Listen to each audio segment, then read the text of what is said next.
Hola, ¿qué tal? Esto es el canal cristiano, Betel Casa de Dios y Puerta del Cielo. Hoy vamos a continuar con el tema de principios básicos y hoy vamos a hablar del tema de la justificación.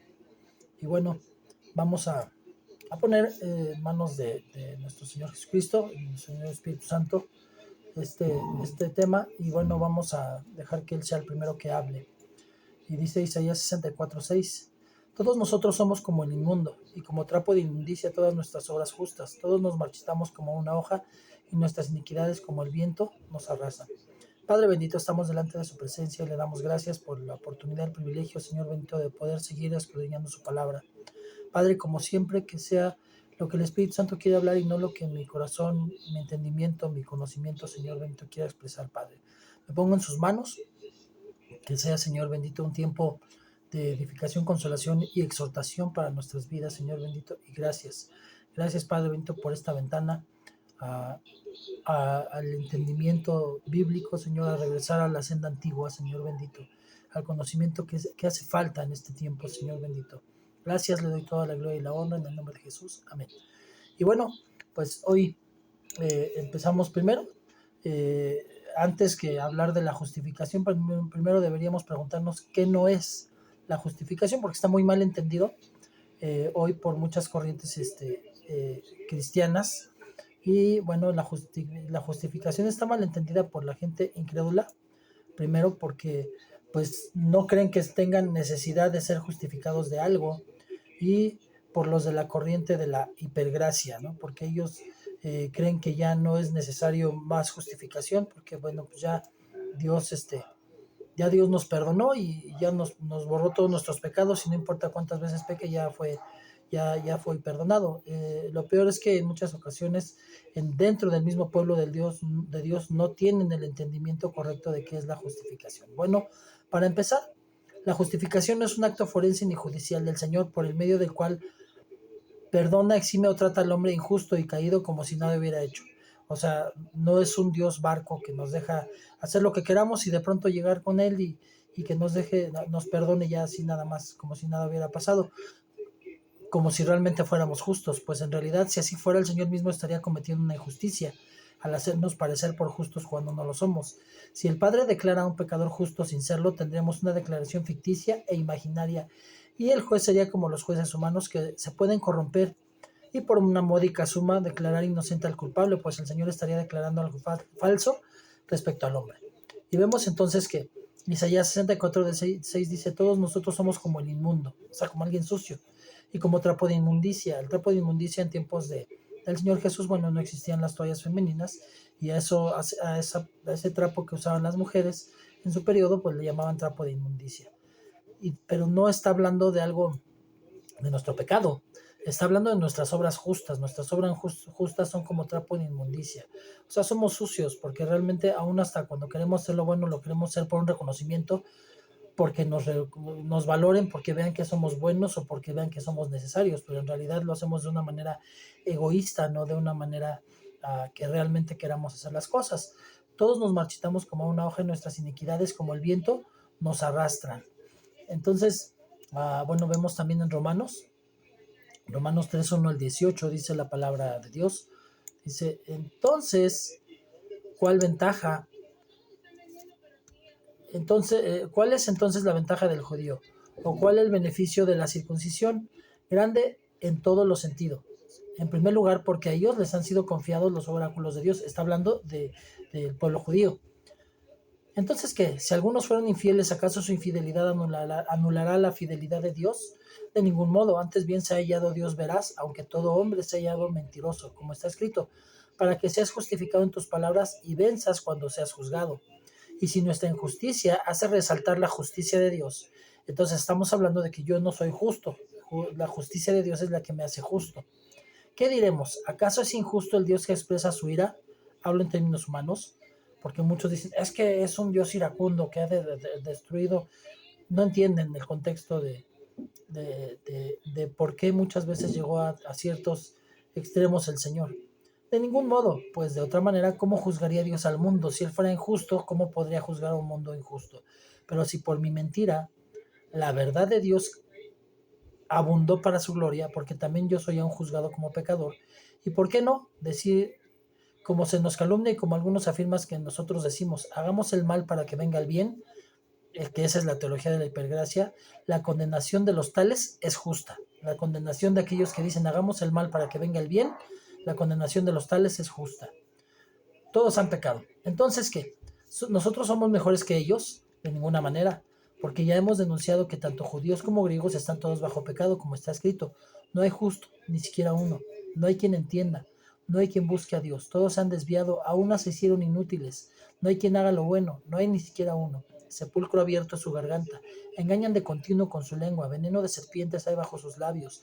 Llena está su boca de maldición y amargura, sus pies son veloces para derramar sangre, destrucción y miseria hay en sus caminos, y la senda de paz no han conocido, no hay temor de Dios delante de sus ojos. ¿Ven? Y bueno, y continuamos todavía también después en Romanos, mismo capítulo, pero el versículo 22. Es decir, la justicia de Dios por medio de la fe en Jesucristo para todos los que creen, porque no hay distinción, por cuanto todos pecaron y no alcanzan la gloria de Dios. No hay una sola persona que no haya pecado y que pueda alcanzar la gloria de Dios por sus propias obras, siendo justificados gratuitamente por su gracia, no porque yo sea bueno, sino porque el Señor paga por mí y me justifica, por medio de la redención que es en Cristo Jesús, por el pago que hizo, a quien Dios exhibió públicamente como propiciación por su sangre a través de la fe como demostración de su justicia, porque en su tolerancia Dios pasó por alto los pecados cometidos anteriormente, para demostrar en este tiempo su justicia, a fin de que Él sea justo y sea el que justifica al que tiene fe en Jesús. O sea, no hay justo tampoco, ni siquiera uno. Entonces, pues ya que estamos en este punto, entonces, ¿qué es la justificación? Bueno, la teología normalmente lo trato como algo judicial, un juez que exime, ¿no?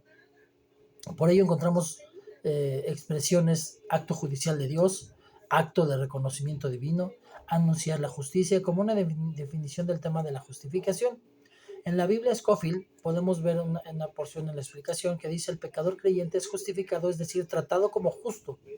La justificación es un acto de reconocimiento divino y no significa ser una persona justa. En realidad, no es que yo ya realmente sea justo, me justifica Dios, o sea, mis pecados ahí están. Para la Biblia de estudio, el hombre, aunque justificado, continúa siendo pecador. Eso es algo que podemos ver aún en lo natural. Los cristianos sabemos que no hay uno solo que no peque. Dios reconoce y trata al hombre como justo, pero no significa que Dios haga justo a alguien. Las palabras hebreas sadak y griega diakaló significan anunciar o pronunciar un veredicto favorable declarando a alguien justo. Esto no implica que lo haga justo, sino darle justificación. Es como cuando una persona es llevada a juicio por un delito que cometió y se impone multa. Bueno, la multa no está diciendo que la persona sea que no haya hecho el daño. Precisamente si se impone una multa, aquí vemos la diferencia. Hay personas que de pronto dejan una cierta cantidad de dinero para poder llevar su juicio libres. Si son declarados culpables, ese dinero no se les regresa y tienen que pagar con cárcel. Pero si una persona le piden una multa y queda libre, está exento ya, pero no quiere decir que no haya cometido el delito, sino que alguien más pagó esa multa para que esa persona fuera libre. Declarar justo entonces no hace justo a la persona. La declaración de Dios es que el hombre que cree en Cristo, aunque sea pecador, es justificado. No es justo, es justificado. Es visto como justo porque en Cristo llega a una relación justa con Dios. Lo más importante en la doctrina de la justificación es que Dios crea un nuevo hombre en verdadera justicia y santidad. Y lo declara justo porque ese nuevo hombre ahora en esa novedad de vida es realmente justo, empieza a vivir de una manera justa, pero por consecuencia de que Dios lo justificó, no porque realmente sea un hombre justo, o sea, o haya sido un hombre justo, sino en la novedad de vida empieza a serlo. Dios no obra justicia imaginaria o ficticia, hasta el punto de tratar como justo al hombre que realmente no lo es. Dios justifica solamente a los nacidos de nuevo. Ese tema de nacidos de nuevo lo vamos a ver posteriormente. Entonces, ¿qué pasa? Dios cambia la condición del hombre. La condición del hombre es totalmente diferente antes y después de creer en Cristo. Antes el hombre era sujeto al poder de las tinieblas. O sea, era manipulado por la oscuridad y no se daban cuenta.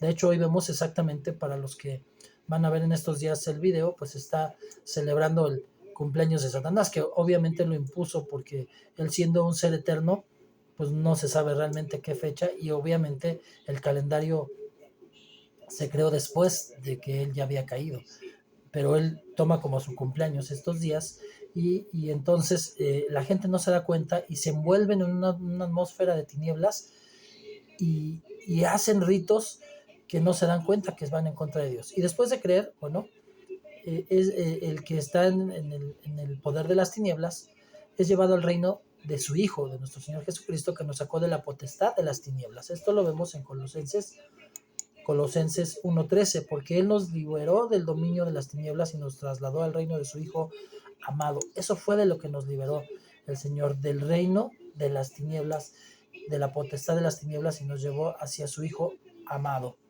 La confusión entre conocer la verdad y la verdad nos hace libres se da por una mala lectura no guiada por el Señor Espíritu Santo, ya que no es el conocimiento de la verdad. Muchos pueden conocer, muchas veces he puesto yo el ejemplo, yo mismo en mi persona, he leído muchos libros de motivación que tienen muy buenos consejos, no son malos, eh, no por el hecho de que no sean bíblicos, no quiere decir que enseñen algo incorrecto, sí dan buenos consejos, pero hablemos de libros correctos, ¿no? Como el libro de Una vida con propósito. Bueno, pues los he leído muchas veces, y sin embargo, díganme cuántas cosas realmente practico al pie de la letra de toda la enseñanza. Entonces yo conozco esos libros, son muy buenos, he leído libros de Omandino, de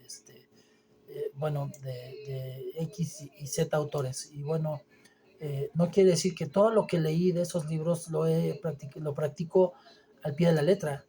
O sea, no es verdad. O sea, tengo el conocimiento y el entendimiento, pero mis actitudes siguen siendo muchas de mi forma de ser, de mí. Y en eso mismo viene la parte de el conocimiento de la verdad no me hace libre, porque yo puedo conocer la verdad. Mucha gente se sabe la Biblia al revés y al derecho, y sin embargo no entienden la verdad. Es diferente. La verdad es lo que me hace libre, y la verdad es Cristo, el fundamento sobre el que los hombres creen y se vuelven aceptos al Padre, porque la justificación es solamente por Cristo. Los reformadores tratan de separar la doctrina de la justificación y la doctrina de la regeneración, pero sin regeneración no hay justificación. ¿Por qué? Porque si yo no soy regenerado, o sea, son renovados mis genes, tengo novedad de vida, no puedo ser justo realmente, porque mi viejo yo es pecador. Cuando el hombre camina según la carne, no hay otro veredicto más que culpable. Pues esta es la condición del hombre según la carne. Juan 1:12 dice: pero a todos los que le recibieron les dio derecho a llegar a ser hijos de Dios, es decir, a los que creen en su nombre. ¿Ven? Bueno, entonces, pero cuando el hombre se genera nuevamente, o sea, es regenerado, la regeneración, el veredicto de Dios solo puede ser justificado, porque la persona ahora realmente es justa. La palabra justificación proviene del latín injustificatio, que significa acción o efecto de hacer algo justo. En términos de la palabra de Dios, la justificación significa regresar al ser humano a la condición que tenía antes del pecado. En el griego encontramos la palabra diacosis, que significa absolución, es decir, no encontrar culpa o acusación de algo. O sea, ya se pagó la multa, ya no se puede juzgar dos veces a una persona por el mismo delito, lo dicen las leyes humanas. Y también tenemos la palabra dicaío, que significa rendir, mostrar, considerar como justo o inocente. Pero vemos que también una persona que es reincidente, pues aumenta su pena, porque es reincidente en el mismo delito. O sea, cuando se pagó su multa ya no tiene que pagar nada, pero tiene que tener un cambio de vida, no tiene que volver a hacer. Cuando alguien reincide, pues obviamente aumenta la pena, porque le van a contar la pena anterior y la pena nueva. Ahí sí. La palabra justificación proviene de latín, perdón, ya habíamos leído esta parte. En griego encontramos la palabra diacosis, que significa absolución, es decir, no encontrar culpa. Y vemos que Abraham fue el primer justificado, pero no fue por sus obras, sino por su fe. Romanos 4:20-22 dice: sin embargo, Respecto a la promesa de Dios, Abraham no titubeó con incredulidad, sino que se fortaleció en fe, dando gloria a Dios y estando plenamente convencido de que lo que Dios había prometido poderoso era también para cumplirlo, por lo cual también su fe le fue contada por justicia. O sea, él fue justificado por su fe, no por, no por seguir la ley, no por hacer, porque ni siquiera existía la ley en ese tiempo.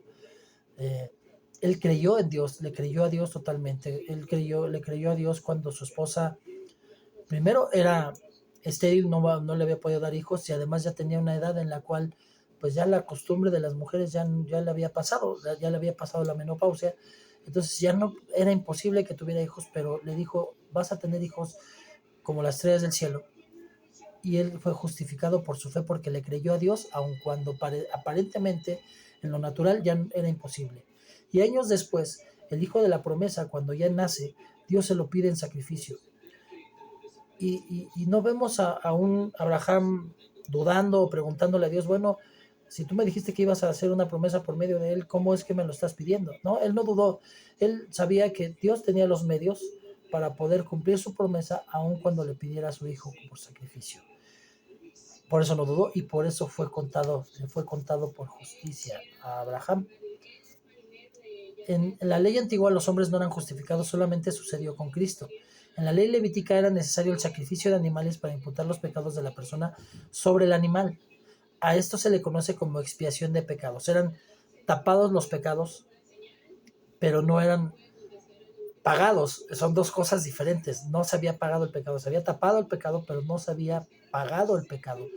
Esa es la diferencia del pago que hizo el Señor Jesucristo.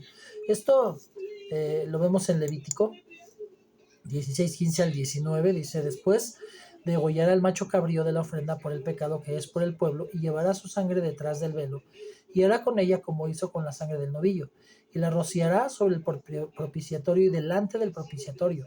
Hará pues una expiación por el lugar santo a causa de las impurezas de los hijos de Israel y a causa de sus transgresiones por todos sus pecados. Así hará también con la tienda de reunión que permanece con ellos en medio de sus impurezas. Cuando Aarón entre a hacer expiación en el lugar santo, nadie estará en la tienda de reunión hasta que él salga, para que haga expiación por sí mismo, por su casa y por toda la asamblea de Israel. Entonces saldrá al altar que está delante del Señor y hará expiación por él, y tomará de la sangre del novillo y de la sangre del macho cabrío y la pondrá en los cuernos del altar por todos lados, y rociará sobre él la sangre 7 veces con su dedo, y lo limpiará y lo santificará de las impurezas de los hijos de Israel. Pero aquí vemos que no había sido pagado, había sido solamente cubierto.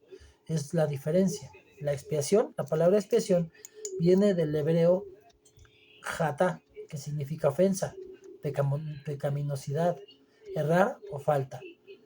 Errar en el blanco, eso quiere decir pecar, es como cuando tenemos la imagen de un hombre que tiene un arco y una flecha y está lanzando hacia un blanco a 200 metros. Si se equivoca 1 milímetro, se va a cualquier lado la flecha, menos a donde tenía que llegar. Eso es errar, a eso se refiere la palabra pecado, errar. Ajá. Entonces, precisamente la diferencia es que cuando alguien le cree a Dios, bueno, posteriormente vendría el cordero especial, el cordero único, que sería el indicado para el sacrificio único y una vez y para siempre. Esto fue anunciado en el Antiguo Testamento también, no fue algo que fuera solamente del Nuevo, pero Cristo ya no solo nos tapa el pecado, sino lo redime, o sea, paga por ese pecado.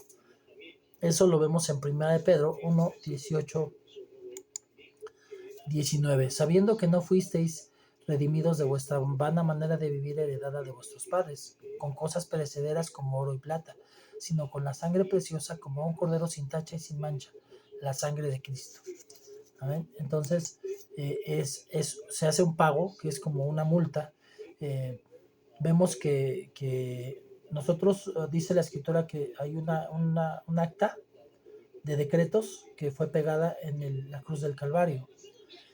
Cuando nosotros vamos a un juzgado, cuando vamos a registrar a un niño, lo que nos dan es una copia certificada. La original, el acta de nacimiento original está en fojas en el juzgado. Asimismo, también nuestra original está colgada en la cruz del Calvario, pero hay una copia certificada que tiene el enemigo, el acusador, que cada que nosotros volvemos a pecar, va con Dios y le dice, ahí está tu hijo, mira, sigue siendo haciendo lo mismo. Ahora, cuando nosotros tenemos que entender el perdón de Dios, eh, cuando yo me arrepiento, me perdona todos mis pecados, pero no todos mis pecados pasados. Tenemos que tener el concepto de eternidad. El Señor ya vio toda la película. A Él no le falta ni una parte de mi vida. Él sabe cuál fue mi primer pecado y el último. Él lo conoce bien. Y cuando yo me arrepiento, no me arrepiento de mis pecados desde el último que cometí hasta este momento, hacia atrás, sino hasta el último que yo voy a cometer antes de morir o ser arrebatado. Y en este punto, cuando yo vuelvo a pecar, porque cuando Dios eh, eh, ve hacia nosotros, ya no ve nuestro pecado cuando nosotros estamos en Cristo, sino que la sangre de Cristo, que fue la que pagó, está cubriendo ese pecado. Pero cuando yo vuelvo a pecar, como les decía, con un reincidente, pues se va a tomar en cuenta todo, no solamente eh, el último delito, sino todos. Entonces, no es el que yo estoy haciendo en este momento, sino el primero hasta el último. Si yo no me arrepiento y se acaba la gracia, yo voy a ser juzgado, dice, hasta que no pague el último cuadrante. O sea, voy a pagar por todos mis pecados, por todos. Pero si yo estoy todavía vivo y estoy en la gracia, tengo la oportunidad, pero esto tiene que ser, la gracia no es un permiso para pecar, sino que tiene que verse una actitud de querer realmente ser transformado, de cambiar, de esforzarse, de dolerse, de no lograr hacer los cambios que uno quisiera hacer o que espera Dios de nosotros. Y cuando Dios ve la actitud, es por lo que permanece la gracia. Pero cuando un hombre siente que Dios está obligado a perdonarlo, y sigue pecando, y dice, al fin que donde abunda el pecado sobreabunda la gracia y el Señor me tiene que perdonar, pues va a llegar el momento que se acabe la gracia y esta persona muera, y sin gracia pues va a tener que pagar todo lo que hizo. Por eso es importante la actitud, no es nada más de si yo voy a volverme a Cristo para seguir pecando, pues de nada sirvió entonces que yo hiciera un cambio, porque además estoy haciendo quedar mal al Cordero que hizo que yo tuviera un cambio. Pero lo que hace Cristo ahora no solo es expiar el pecado, ni siquiera limpiarlo, lo que hace el Señor es redimirnos. Cristo nos redimió de la maldición de la ley, haciéndose a sí mismo maldición, porque escrito está, maldito todo el que cuelga de un madero, con el propósito de que en Cristo la bendición de Abraham viniera a los gentiles, para que recibiéramos la promesa del Espíritu mediante la fe. Dice Gálatas 3, 13 al 15. Cristo nos redimió de la maldición de la ley, habiéndose hecho maldición por nosotros, porque escrito está, maldito todo el que cuelga de un madero, a fin de que en Cristo Jesús la bendición de Abraham viniera a los gentiles para que recibiéramos la promesa del Espíritu mediante la fe. Hermanos, hablo en términos humanos. Un pacto, aunque sea humano, una vez ratificado, nadie lo invalida, ni nadie le añade condiciones. O sea, no se puede invalidar el pacto que hizo el Señor con nosotros. Es un pacto a dos vías. Si es un pacto a dos vías, el Señor nos justifica, pero entonces desde ese momento yo tengo que vivir como un hombre justo. O sea, que valga la pena, que haga, que en mi vida, porque obviamente tiene un valor inmensurable el sacrificio de Jesús, pero que en mi vida valga, lo haga valer con un cambio de actitud. Y bueno, hasta aquí lo vamos a dejar, vamos a poner este tiempo en manos de Dios, vamos a darle gracias por lo que hemos aprendido. La siguiente semana vamos a seguir con la segunda parte de este tema y vamos a hablar de la palabra redimido. ¿Qué existe? ¿Qué quiere decir la palabra redimido? Para que yo pueda entender cómo fue el pago de esa justificación. Padre bendito, le doy gracias por este tiempo, gracias por lo que nos ha enseñado, por lo nuevo que aprendemos, Señor bendito, y por el entendimiento que nos da para que podamos valorar la justificación que usted nos da en nuestras vidas, Señor bendito. Pongo a las personas que están viendo este video en sus manos. Yo estoy seguro de que ninguna palabra caerá a tierra, Señor, sino que hará lo que el Espíritu quiere que hagan cada una de las personas que van a escuchar esto, Señor bendito. No importa si lo ven cuando se estrene, no importa si lo ven dentro de algunos años, Padre bendito, el video, pero la palabra da fruto. Padre bendito, porque la palabra tiene vida y poder, Señor bendito, y estamos en un tiempo en donde es necesario proclamar la palabra y regresar a la senda antigua, a los valores verdaderos, Señor bendito. Gracias, Padre, estoy en sus manos, como siempre, los errores son míos, los aciertos son de mi Señor Espíritu Santo.